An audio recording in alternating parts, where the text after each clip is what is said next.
Good evening, ladies and gentlemen. I'm back on Ask Reddit. Today's question is, what consistently leaves you disappointed, but you just keep trying? Personally, my answer is my YouTube channel. But enough of me being bitter. Let's get into the comments. First one is ItsFinners. He says, thinking my job will get better. Unless like the whole company structure ends up changing, your job won't get better. That's just the end of it, bro. Truth of 42 says, growing indoor plants. This is true. You know, you watch all those YouTube channels and all these fucking flower moms are like, it's so easy. All you gotta do is give it this brand of fertilizer, this much water, give it this many hours of sunlight, and your plant will live forever. They literally make their livings off these YouTube channels, talking about plants. Guess what, bro? Plants are fucking suicidal. You buy them, and literally 2 months later, they start shriveling, and you're just desperate. Like, how the hell do I save this freaking plant? And within, like, no matter what you do, no matter what you buy, within 3 to 4 months, the plant's dead, and you have to buy another one. Indoor plants, I get it, bro. I get it. I relate to this answer. Oh, wow, look at this. This guy gives you advice. Overwatering is the key, is the #1 thing that causes indoor plants death. Pick up the pot, make sure it's truly dry and feels light. Well, if plants didn't want to be overwatered, why don't they just fucking tell me? Open your mouth and say something. You see, plants are just fucking selfish creatures. Well, I'll move on. I'm getting way too passionate. Trying to enjoy my free time like I used to. Oh, this is kind of depressing. Oh no. I think that's a common trait for most people as they grow older. You can't enjoy your life ever like you used to be able to. As you grow older and you have more responsibilities, like the amount of free time that you would have in your teen years, the lack of worry about tomorrow, like when you get into your 20s, you're like, oh, I gotta make some sort of income, I have to set up a family at some point, I gotta worry about these things. So you can't enjoy your free time, because in your free time you end up thinking about your work time, you know. Oh yeah, when I'm at work I get pumped thinking about stuff I can do when I get home. The whole day I'll have this joy of going home and doing it, drawing, movies, home improvement, etc. Then I get home and I just get this bored feeling, like even just relaxing on my couch after work doesn't feel right. And another person says, it's weird how at a certain age you stop truly enjoying your free time, either because you're thinking about how soon it might end, or you're too exhausted from work to give a fig. At my last job, whenever I would have free time, I would think about all the things I wanted and how little the money I had would get me to that fucking spot, you know? That was my stress, because I have these goals and things I want out of life, and when you're working at a job, you're like, how the fuck is this gonna lead to where I want to get to, you know? That's like the stress that I had in my free time. You know, you work hard for your money, and then the job doesn't pay enough so you could just freely spend it, you know?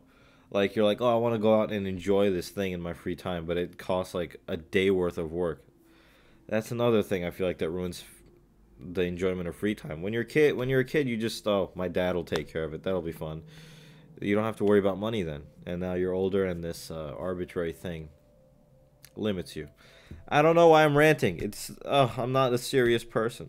Sid the fuck down. Trying to keep in contact with my one-sided friendships. I'm not gonna lie, I'm kind of a one-sided friend. Like, I don't mean that in like, I'm the one maintaining one-sided friendships, but I'm the one who is the one-sided person who doesn't like engage that much. It's just because I'm extremely introverted. I don't even mean to be a dick, but like, I don't think they're trying to do it out of being a dick to you. A lot of times they're either unhappy or they're just introverted as fuck and they just don't want to see anyone. Disaster 11. Finally a light answer. Ordering fries from home. They always arrive cold. Yo, even if you buy fucking fast food and you're like, I'm gonna take this home and eat it, by the time you get home, it's fucking soggy shit, bro. If you have a McDonald's fry, right when you get it, it's so bad for you. But when you just get it, it's literally a hard drug, bro. McDonald's fries are so good, but then when you get to your house, they taste like fucking erasers, bro. They are disgusting at that point. Oh, Keyset7249. Relatable answer. Making non-awkward conversation with strangers. Yeah, like, what the fuck do you even talk about with someone you don't know? Like, it's so odd to me. Like, I've never been good at this. If I'm forced to talk to a random person, even a person I know somewhat, and I haven't seen them for like a month or 2 months, it's mad awkward for me. I'm extremely jealous of those people who just have like natural charm and are just able to talk without worrying about being awkward, because they'll, like, you know, some people can be awkward and they'll just make it not awkward. It's like a magic trick. How the fuck do they do it? I wish I had that trick, but you know. Okay, No One Special says, my 24-year-old daughter. Damn, that's hard. I love her with all my heart and soul, but her addiction is disappointing. Oh my god. She lies constantly. She doesn't see my grandson misses her. I'm constantly trying to get her to go to rehab. I tell her how important she is. I only speak to her in kind, loving words. She makes promises, then disappears for weeks. Sometimes up to months, only to contact me again and restart the process of lies and false promises. I do not give her money. She doesn't stay at my house. She lives on the streets and couch hops at her friends' houses, so I don't have much contact with her. She knows I don't approve of her lifestyle, but I also make sure she knows I love her. My younger daughter was murdered a few years ago. It devastated my family. On the 3-year anniversary of my younger daughter's death, my older daughter fell into addiction. The promises that she makes are probably genuine, but at the end of the day, it's like a way to numb her own pain, and she probably doesn't see any way out of it besides using substances. You can never understand what an addict goes through until you're in that position. The stories that addicts have are like insane, and it's so easy to judge an addict from like the outside looking in, but the stories they have, like, they're horror stories, and you can understand why they're in that position oftentimes if you just listen to them. But you know, it's culturally like you label someone an addict and you treat them like shit because there's preconceived notions. Oh, this person's a junkie, they do drugs for fun, they don't care about anything else, they're bums, you know. But there's so much more to it than that. There's a whole life story there that you are just ignoring if you just view an addict as a person who just does drugs. There's a lot of pain, suffering, mental health issues that go behind all of that too. Okay, Sunflower Shake says, this is coming from an alcoholic and an addict. You cannot make an addict change. You can't. I know that's hard and so painful, but harsh realities are the only way an addict can even get close to wanting to change. When you're addicted to something, it feels like your lifeline.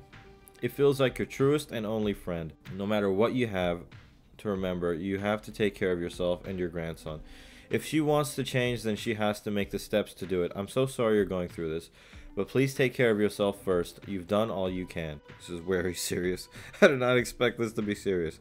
When the question was, what consistently leaves you disappointed, I thought some girl would be like, sex with my boyfriend. Not my daughter. Oh, this is so sad. Yeah, relationships, there we go. Disco golf girl. Oh, disco golf girl. Disco golf girl. Yeah, relationships can be kind of disappointing. But as with anything in life, keep trying. It'll be all better. My job as a teacher. I think this probably has to do with, like, you do such an important job educating the youth of America for the future, and they're just so inconsiderate, annoying, and you get paid like shit. You're basically their freaking mom, dad, whatever. Being hundreds of kids' legal guardian from 7 to 3, that's a hard job, bro, and you don't get the money you deserve for that. Babysitters probably make more, and they take care of one kid. So yeah, you know. Oh man, there's some sad answers here. Fucking Political Dan says, life. Thanks for the concern. I'm not suicidal, just really tired. Yeah, it's relatable, man. Sixpence the Richer says, interviewing for a good paying job. There's a lot of things about job applications that are disappointing, not just the interviewing process, but like when you see the salary, when you have to like suck up to the employer and trump yourself up like, oh, I'm so sick, even though deep down you feel like, am I really qualified for this? Flash Dime. Okay, a light answer, thank God. Oh, any competitive video game with teammates. Yeah, bro, I play Call of Duty with one of my friends. He is so trash at the game. He's always complaining, why don't we win? Warzone specifically. And I'm always like, I don't know.